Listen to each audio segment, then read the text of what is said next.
Ladies and gentlemen, welcome back to Touchline Tugao. It is the 11th episode and this one is jam-packed. Before we get into the games, this week actually started off with a protest. On Friday, the referees had a silent protest across Liga Portugal 1 and 2 matches. And the referees are protesting against the climate of pressure on referees in Portuguese football. The main referee and the 2 assistants enter the field alone without waiting for the teams, and the transportation of the ball to the pitch is handled by the 4th referee. They are doing this to demand changes and the tightening of disciplinary sanctions for all sports agents, with the aim of putting an end to the sense of impunity felt by those who use attacks on referees as a way to influence, pressure or coerce referees, which I think is fair. But you'd think after doing that protest they would try and referee to the best of their ability, and that's something that really didn't happen this game week. But first, let me start off with Estoril 4, Aroca 3, and quite possibly the game of the weekend, and it was only the first game of the game week. And Aroca got off to a flyer in the first 5 minutes, as a poor clearance from Pedro Carvalho found Aroca's Japanese midfielder Fuki on the edge of the box, who had a great finish past João Robles to make it 1-0. And the Japanese midfielder would actually score again, but this time it was in his own net just 5 minutes later, after a cross from Jordan Holsgrove looked like it had been intercepted well, but ended up in Aroca's net, and it must be some sort of record for time spent between own goal and goal. But Aroca would also score a fantastic goal, as Puche would deliver a great cross into Juhara and he would make an even better finish. A volley rifled against the floor and it went past João Robles to give Aroca the lead in the 31st minute. Speaking of corner, Kevin Bommer would equalise from 1. This time the player from Estoril, after a great cross from Jordan Holsgrove, finding the head of the defender in the 42nd minute. And Estoril thought they had scored another in the 46th. After another Holsgrove ball first found Laximan, who then found Braga to make the finish. But unfortunately the Moroccan was 105cm offside. But to be honest, I'm running out of words to describe Jordan Holsgrove, as the Scotsman scored a beautiful finish after a great pass from Braga. And Estoril incredibly would hit the post twice in the 53rd, once from a Braga shot and then the resulting deflection hitting the post, and Thiago Esgaio to hit the post again. Aroca would equalise in one of the weirdest ways I've ever seen. This time a cross from Juhara seemed like it was heading to no one, as the Estoril defenders and goalkeeper sort of watched it go by, only for it to end up in the back of the net in the 73rd minute. But the winner would come from Estoril after some amazing skills and footwork from substitute Gauthier to find João Carvalho to start it home. And it was another great win for Ian Cathro's men, as they have won 3 of their last 4 games in all competitions. But it is a worry for Aroca, as they have not won a single league game since the 20th of September. The best players for me, Estoril, has to be Jordan Holsgrove. What an absolute Rolls Royce midfielder. A goal, an assist, and arguably should have had 2 assists if we're counting on goals, 2 successful dribbles, 6 out of 9 crosses completed, and a terrific performance overall. For Aroca, I'm going to go with Juhara, 2 goals for the winger, 23 out of 28 passes, and overall was a solid performance. The worst for me, I struggled for Estoril, but I've actually gone with João Robles. He only made 1 save all game but still conceded 3 and had a goals prevented of -2.59. And I would say maybe should have done a lot better for either the first or definitely the 3rd goal. For Aroca, I'm going to go with Boris Popovic. He had 0 tackles attempted all game, lost both of his only ground and aerial duels, and lost possession 7 times. Now we're moving on to Alverca, and it was 1-1 against Rio Ave. And in all fairness, not much happened in this game, or especially in the first half, with the biggest opportunity for either team being a goal line scramble up until Andre Gomes made a great save in the 20th minute from Andre Luiz. And Andre Gomes would again make a great save in the 25th, saving a near post shot onto the post this time to keep Rio Ave out, once again from Andre Luiz. However, Andre Gomes would not be able to stop the clay train from leaving the station after a great cross from Brazawi from Brazilian striker to make it 1-0. And Alverca had a few shots on goal in the second half, as Rio Ave kept letting them get free headers, but Alverca just couldn't convert them. That was until the 77th minute when Sandro Lima got on the end of a Lincoln cross to make it 1-1, again from another free header. After that it was full time. Probably a better result for Alverca than Rio Ave, but to be honest it was a nothing much game, with not much being able to split between the 2 sides. The best players for me for Alverca is Lincoln. The Brazilian got an assist, had 5 key passes, 5 out of 8 accurate crosses and completed both of his dribbles. Rio Ave for me is Clayton. The striker is back to his scoring ways after scoring 1 goal off 2 shots and completed 1 out of 2 dribbles, but also 1 out of 1 long balls. The worst for Alverca is Marko Milanovic. Only 1 shot the whole game, he lost possession 6 times and lost his only aerial duel. For Rio Ave, I'm going to go with Undoge. He lost all 8 ground duels, lost possession 8 times and was poor in the middle of the park. Moving on to Tondela, where they lost 1-0 to Vitória Guimarães, and it actually cost manager Ivo Vieira his job. But Vitória would leave it very late, but they would snatch a win from the deaths against Tondela. Tondela would have the best chance of the game in the 34th, as former Fulham and Wolves winger Ivan Cavaleiro shots hit the post, and Tondela would hit the post again in the 41st minute.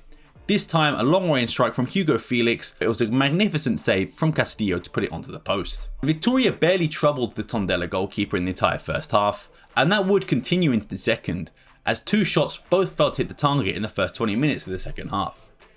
Meanwhile, Castillo was forced into 2 more big saves. In the 71st from another Hugo Felix shot, and also the rebound from Yarlan straight after. And I thought Tondela had finally scored after a great pass from Yarlan across goal, found Ivan Cavaleiro who shot, but for the 3rd time this game, Tondela hit the post, or in this case the bar, saving Vitória Guimarães. And unfortunately for Tondela, they would give away a penalty in the 89th minute from Thiago Manzo, who stepped on the ankle of Noah Saviola. And to be honest, it looked close if it was outside or inside the box, but VAR confirmed it was inside. And Umar Kamara sent Fontes the wrong way with a cool penalty to seal the win for Vitória Guimarães. The best players for me for Tondela is Hugo Felix, and maybe the stats won't really show this game for him to be like a great game, but for me, he was their main creator and facilitator. But he also had 6 shots, 2 on target, and of course that 1 hit the post, made 1 key pass and also won 3 out of his 4 ground duels. For Vitória, it's going to be Castillo. He has been fantastic for them and a shining light in a poor team, and he seems to be here every week. But 4 saves, a goals prevented of 1.52, 31 out of 39 accurate passes and a clean sheet to give him the award. The worst for me for Tondela has to be Thiago Manzo, giving away a penalty despite being only on the pitch for 10 minutes. He lost possession twice and lost his only aerial duel and cost Tondela the draw. For Vitória, it's going to be Nelson Oliveira. He played 90 minutes and had 1 more shot than I did. He lost possession 8 times and only completed 7 out of 11 passes and won 1 of 4 ground duels. Moving on to the most controversial game of the weekend, arguably, maybe the second most controversial depending on who you're asking, but it's Santa Clara 1, Sporting 2. 3 red cards, poor refereeing and a post-game brawl. This game really had it all. And to be honest, even from a Sporting fan's perspective, Sporting were poor for most of the game. Not helped from the condition of the pitch at the Azores, but there's no excuse for Diamonde's poor defending, which let Wendell Silva pass the ball to Vinicius to get Santa Clara ahead in the first 5 minutes of the game. The next 20 minutes were very poor for Sporting, as they struggled to create shooting opportunities, and if they did, they either went over the bar or straight at Gabriel Batista. Sporting picked up 2 yellow cards in the first, both for Simões and Diamonde, but Santa Clara did as well. Especially Wendell Silva, who will feel hard done by as he picked up a yellow card in the first minute of the game. But eventually Pedro Gonçalves got the breakthrough, after a great cross from Jenny Katama to find Pedro Gonçalves, who slotted the header to make it 1-1. And going into half time, Sporting had 75% possession to Santa Clara's 25. And things got worse for Sporting when Pedro Gonçalves was forced off with a thigh injury, something which kept him out of action for 6 months last season, and he was replaced by Morita, and Kenda also came in for Jenny. A good sub I thought though was Simões off for Fotis Ioannidis, as the Greek was more physical than Suarez and isn't afraid to run at defenders. But even though it was all Sporting for most of the game, Santa Clara had a counter-attack in the 91st minute. Maxi Rujo lost his man, Ignacio was awful at tracking back, which left Bremer through on goal and Maxi had no choice but to foul him, and he was given a direct red card for being the last man. And to be honest, the resulting free kick really changed nothing, apart from Sporting would go down the other end and get a corner. And honestly, even as a Sporting fan, it was never a corner. Kenda had an awful cross, sending the ball out, and the referee must have thought, wow, that was such a bad cross, surely it must have taken a deflection. But to be honest, there was no contact from the Santa Clara player, but the referee gave a corner for Sporting anyway. Weirdly, however, the taker of the previous corner, Trincao, was brought off in the 94th minute, just before that corner was taken, which left Kenda to take the corner this time, who found the head of Hjulmand to steal a win in the 94th minute. And of course, like I said, it was never a corner, but what followed was a red card from Adriana for Santa Clara for arguing with the referee, then Sidney Lima after a hard tackle at Mateus Reis saw another red. This time from a second yellow though. And from there, Sporting saw the game out, but not before a post-match argument between the two clubs, and really a shambolic refereeing display. Even though if it favoured my team, still you don't really want to see that in the end, and it was a poor refereeing. I think the referee lost his head and lost the game pretty much from maybe the first minute of giving that yellow card so quickly, and he was very happy to give out yellow cards, and in my opinion he did lose control of the game.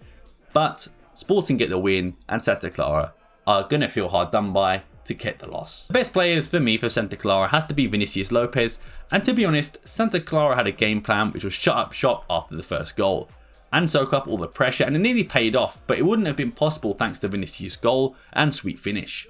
He also won 8 out of 16 ground duels and 3 out of 6 aerial duels.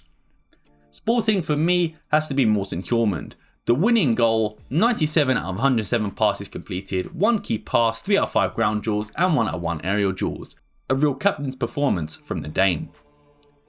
The worst for Santa Clara, I struggled to actually pick a player for this one, but I've gone with Sidney Lima just because he got sent off for 2 yellows. He did also lose possession 10 times and had 0 out of 4 passes completed in Sporting's own half and hit 0 out of 6 long balls through the game. Sporting for me is an easy one because I think I have to put Trincao. Even though Maxi Aruja got sent off, I thought he was good for most of the game, and to be honest that red card really saved Sporting, I suppose, because imagine if he scored, then at best Sporting would have got a draw. But for me it's Trincao. He's been poor for a while. Only 1 out of 10 accurate crosses, mostly from corners, only 1 shot in 94 minutes, lost possession 22 times and only won 3 out of 10 ground duels. I made a tweet making fun of basically the people saying that Sporting were favoured, and to be honest they were favoured of course, but when you look at Trincao's corner statistics this game, he only took 1 accurate corner out of 10, which is crazy. Sporting had I think 13 corners the whole game, and people will say that they were robbed and they were given the win, but to be honest I think the Sporting team were just as surprised we actually got a corner on a Sporting player than we did sealing the win, but of course it still doesn't excuse the poor refereeing performance. Moving to Lisbon, we've got Estrela 1, Nacional 1. And Nacional thought they'd gotten off to a great start in the 7th minute after they scored from a corner, but VAR actually disallowed it after Matias Diaz for Nacional was ruled to be offside, blocking Renan Ribero's view. A few minutes later, Renan made a stunning save for Estrela, stopping a brilliant free kick from Lizardo, was going in the top corner, but he made a great save to keep the scoreline at 0-0. But Renan did look beaten in the 36th minute, after a strike from Labidi went past him but ended up hitting the post. And Renan did eventually concede after a header from Lizardo found Jose Gomez, who slotted it in at the near post to make it 1-0 for Nacional. And Estrela did have more possession in the first half, but they didn't do much as Nacional did attacking wise, even with less possession. And in the second half, Estrela had a great chance in the 49th minute, with Paulo Moreira having a great header from across from Montoya, but it was saved from Kaike for Nacional. But it was super sub Jovan Cabral, who is still gaining fitness after his injury, who won a penalty for Estrela after a poor tackle from Lizardo, but Sidney Lopez Cabral actually had his penalty saved. Also we saw, as Kaike actually came off his line, so the penalty had to be retaken, and Lopez Cabral would make no mistake the second time and would score. And Kikosh nearly scored the goal of the season soon after, with a bicycle kick from a Paulo Moreira cross, but Kaike made the save. And Jovan nearly scored the second best goal of the season, as the strike from 35 yards out had Kaike beaten but unfortunately hit the post. And the game ended 1-1. Nacional were better in the first, but Estrela took over in the second, so I would argue that's a fair result. The best players for me for Estrela is super sub Jovan Cabral. He won a penalty, hit the post, won 2 out of 2 aerial duels and even made 4 recoveries of the ball. For Nacional, I'm going to go with Jose Gomez. In the Estadio Jose Gomez, he scored. Funny, or I don't know, ironic, but he scored in the first half from a difficult angle, 3 clearances, 1 interception and 3 recoveries. A solid game. The worst for me is Estrela and Bernardo Chapo. He was subbed on in the 80th minute due to injuries to Jefferson and Carter, but was subbed off 30 minutes later for Jovan. In 27 minutes, he got a yellow, lost possession 7 times and committed 2 fouls. For Nacional, I'm going to go with Vitti. The winger played 85 minutes, had 0 out of 4 crosses, 1 shot and it was off target, lost possession 17 times and only won 5 out of 13 ground duels. Moving on to one of the surprising results of the game week, and that is AVS drawing to Gil Vicente 1-1, and Sergio Peixoto actually was given a new contract this weekend to reward his good form with Gil Vicente, so of course he would drop points the next game. And Gil Vicente would go ahead instantly, after scoring the first 4 minutes from Sousa on the boot of Santi Garcia with an awkward finish though to make it 1-0. And Gil Vicente were awarded a penalty just before half time, after Sidney Bane handballed it, and surely Gabriel, who's been so clinical this season, would put it away. But no, he actually put it over the bar in a rare misfire. And AVS would have some chances to score in the first, but really none that troubled Andrew, but Andrew was still forced into some good saves. But Gil Vicente didn't really have great opportunities either, with most strikes being straight at Joao Gonçalves. And in the 81st minute, I will say AVS were awarded a very soft penalty. I don't think it's a penalty, but at the same time, why would you put your hand on the defender's back and give him the excuse to dive? And it was a 42-year-old Nene who stepped up and would have his penalty saved. But soon after, Nene broke his own record, becoming the second oldest player in Liga Portugal to score, at 42 years, 3 months and 12 days after an assist from Pedro Lima. And Gil Vicente will feel hard done by, but fair play to AVS for not losing to an informed Gil Vicente and scoring a goal from open play to steal the point. The best players for me for AVS is Nene. Even though he missed the penalty, he technically still won it. He scored and won his only aerial duel, and at 42 years of age, that's impressive. For Gil Vicente, I'm going to give it to Andrew. He had 7 saves including a penalty. He had 1.18 goals prevented, 24 out of 34 passes, and overall was a solid performance from the Brazilian. The worst for me for AVS is Sidney Bane. He gave away a penalty and was subbed off at half time and really didn't have that great of a performance. For Gil Vicente, it has to be Pablo. Not only did he miss a penalty, he sent it into orbit. Only 2 shots from open play and none on target, and only won 2 out of 6 ground duels and also committed 4 fouls. Moving on to Famalicão, and they lost 1-0 to Porto, and it was a hard fought win away from home for Mr. Farioli's men as Porto overcame the informed Famalicão. And Samu would have a big chance in the 4th minute after a great ball from Mora, but Karavic would actually stop the ball's face to make the save.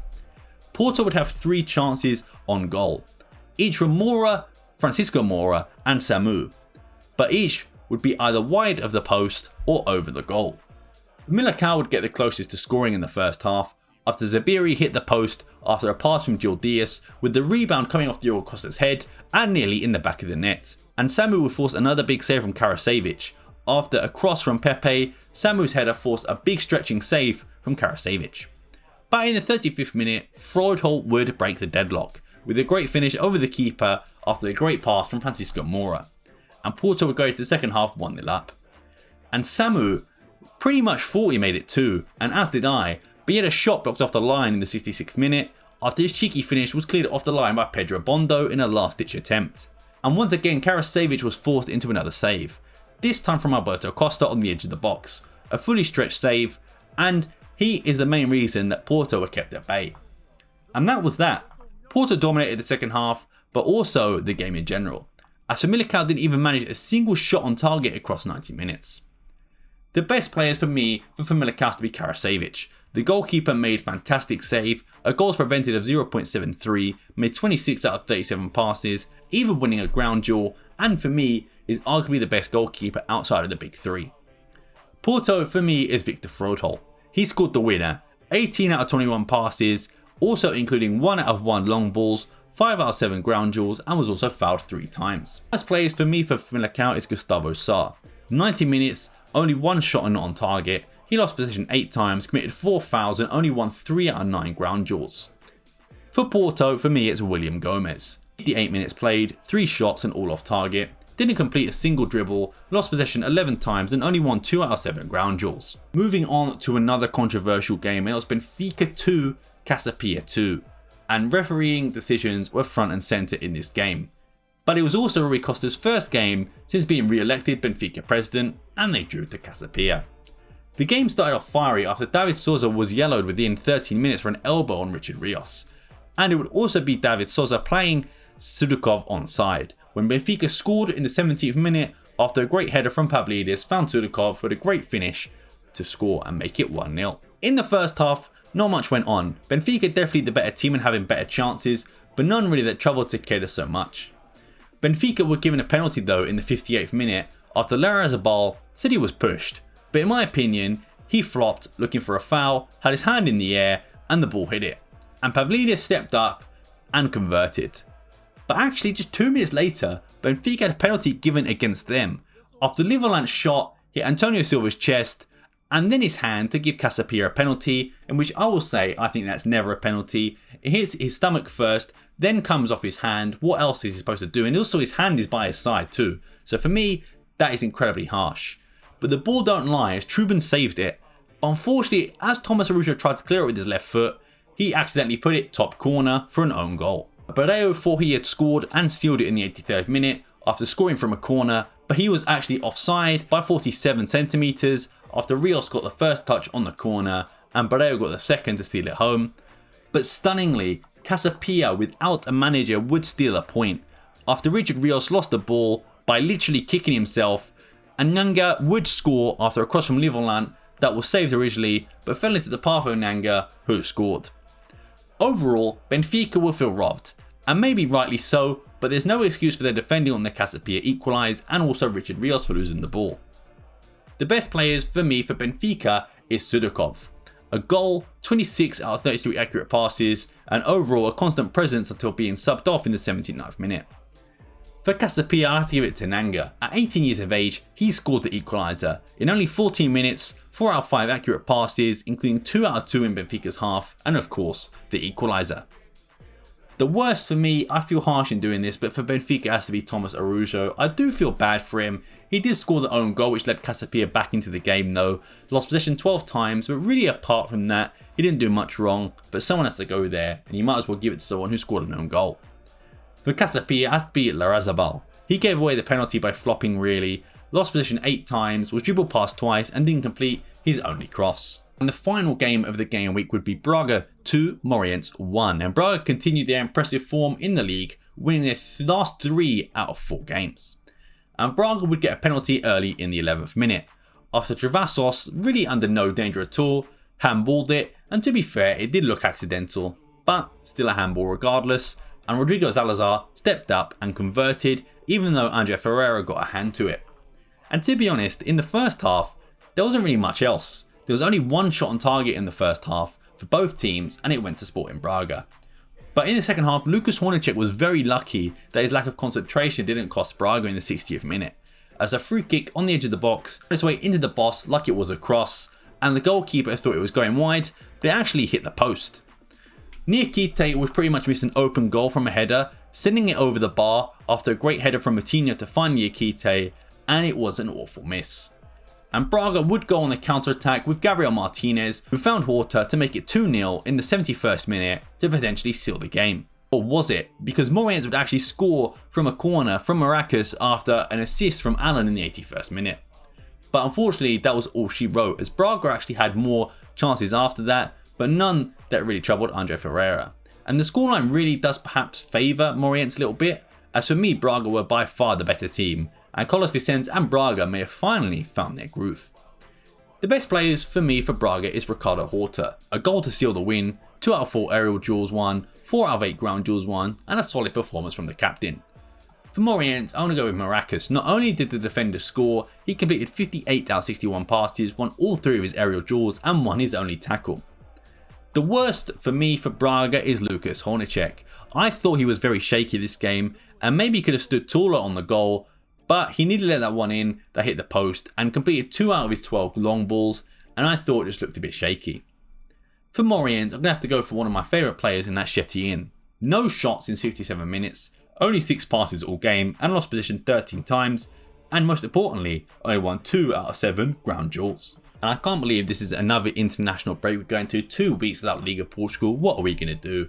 But this is how the table looks, running from bottom to top. AVS in 18th with 3 points, Tondela in 17th with 6 points, Aroca 16th, Casapia 15th, 14th Alverca, 13th Estrela, 12th Santa Clara, 11th Rio Ave, 10th Nacional, 9th Estoril, 8th Vitória, 7th Braga, 6th Moreirense, 5th Malacao, 4th Gil Vicente, 3rd Benfica, 2nd Sporting, and 1st Porto. What do you think of this game week? Who are the best teams? Who are the worst? What do you think about the refereeing decisions?